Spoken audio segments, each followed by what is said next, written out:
को प्रेरित करता है। नीरज चोपड़ा एक ऐसा जेवलिन थ्रोवर जब आगे निकले और आज ओलंपिक में गोल्ड मेडल जीता है, लेकिन अपने पीछे अपने इस गांव में उन्होंने दूसरे कई खिलाड़ियों को प्रेरणा दी है। और अब इसीलिए सनी, युवराज, कृष ये गांव के वो खिलाड़ी हैं जो अब भाला फेंकने वाली इस कला में निपुण होना चाहते हैं। उन्हीं के गांव के पास स्कूल है जहां पर ये खिलाड़ी सुबह शाम प्रैक्टिस करते हैं, तैयारी करते हैं, क्योंकि इस गांव का हर बच्चा आगे नीरज चोपड़ा बनना चाहता है। विनय, ये बताइए कितने साल, अब कितनी उम्र है आपकी? 14 साल। 14 साल।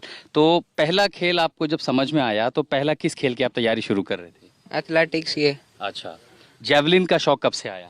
जेवलिन जब भाई नीरज ने इंटरनेशनल मेडल लिया था, जब से जेवलिन कर रहे हैं। ये किस साल की बात है? ये 2016 की। यानी लगभग आप 4 साल से इसी की प्रैक्टिस कर रहे हैं। हड़की जब से लगे थे, बाकी अब और भी जुनून आ गया, ओलंपिक में मेडल आ गया है और भी अच्छे करेंगे अब तो।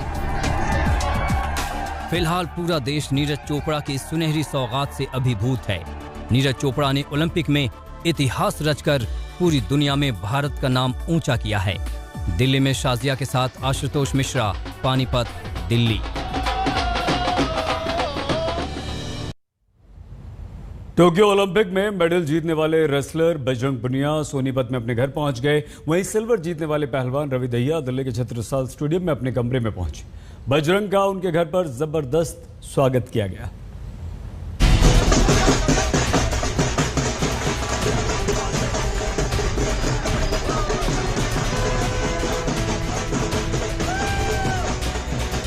बजरंग पुनिया देश का वो लाल जिसने टोक्यो ओलंपिक में कमाल कर दिखाया।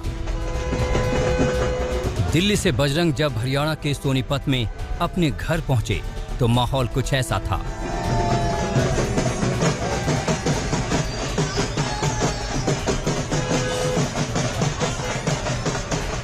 गाड़ी पर बजरंग के साथ उनके दोस्त यार सवार थे तो सबकी नजरें कोच एम्जा रियोस पर भी थीं, जो इस स्वागत को देखकर हैरान थे। उधर घर के दरवाजे पर बजरंग की मां के लिए इंतजार का एक एक पल भारी हो रहा था। रोली चंदन, पानी, मिठाई और बेटे के लिए ढेर सारा प्यार लिए वो बेसब्री से खड़ी थीं। साथ में बजरंग पूनिया की पत्नी संगीता फोगाट थी, जो पलकें बिछाए इंतजार कर रही थी। बजरंग पूनिया की माताजी आरती का थाल लिए उनका इंतजार कर रही है। उनके परिवार वाले भी साथ खड़े हैं और ये है वो चूरमा जो आंटी जी ने, अब बजरंग पूनिया की माताजी ने खास तौर से अपने हाथों से बनाया है अपने बेटे के लिए। द्रोणाचार्य अवॉर्डी महावीर फोगाट की बेटी संगीता अपनी बहनों गीता, बबीता और रीतू की तरह कुश्ती में हाथ आजमा चुकी हैं। पिछले साल बजरंग और संगीता ने शादी के 7 नहीं 8 फेरे लिए थे। 8वां फेरा बेटी बचाओ बेटी पढ़ाओ के नाम पर लिया था। ऐसे में बजरंग ने घर आते ही जहां अपनी मां को ब्रॉन्ज मेडल पहनाया तो वहीं संगीता को भी गले से लगा लिया। मां ने बजरंग का मुंह मीठा कराया तो बजरंग ने मां के साथ साथ संगीता के साथ भी जीत की मिठास को साझा किया। मां ने कुश्ती के सुरमा बेटे के लिए चूरमा भी बना रखा था तो सबने उसका स्वाद भी चखा।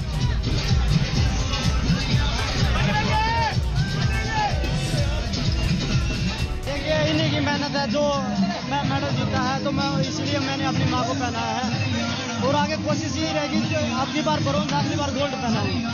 आपको चोट भी लगी थी, अभी खेल के दौरान चोट भी लगी थी, थोड़ी इंजरी भी हुई थी, अभी क्या हाल है आपकी? अभी मैं डॉक्टर से बात करूंगा, डॉक्टर के बाद। स्वागत के बाद बजरंग अपने घर के छोटे से मंदिर में पहुंचे और वहां मत्था टेककर भगवान का आशीर्वाद लिया।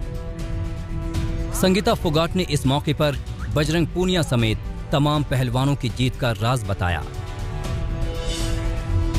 इतना टफ गेम है क्योंकि आप मतलब किसी चीज में कोई कमी नहीं छोड़े, स्ट्रेंथ में, टेक्निक में, माइंड में स्ट्रांग रहते हैं। और एक स्ट्रगल ये भी होता है कि हम फैमिली से दूर रहते हैं और मतलब फैमिली को बहुत कम ही टाइम दे पाते हैं और बिल्कुल फोकस से ट्रेनिंग करते हैं, तो बहुत मतलब ट्रेनिंग तो हो जाती है मतलब, लेकिन एक फैमिली से दूर रहने का जो हम स्ट्रगल करते हैं एथलीट, वो काफ़ी स्ट्रॉन्ग बनाता है और उस लेवल तक ले जाता है। बजरंग के इस भव्य स्वागत से उनके कोच हैरान थे और थोड़े परेशान भी, क्योंकि 2 महीने बाद बजरंग को वर्ल्ड चैंपियनशिप में उतरना है।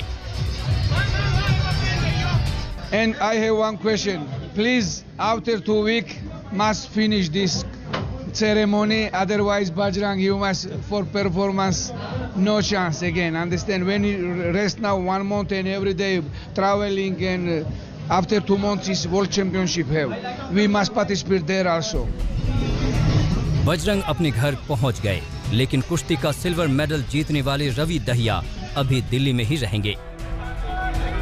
रवि छत्रसाल स्टेडियम में अपने 12x12 के कमरे में पहुंचे, जहां वो कुल मिलाकर 4 पहलवान रहते हैं।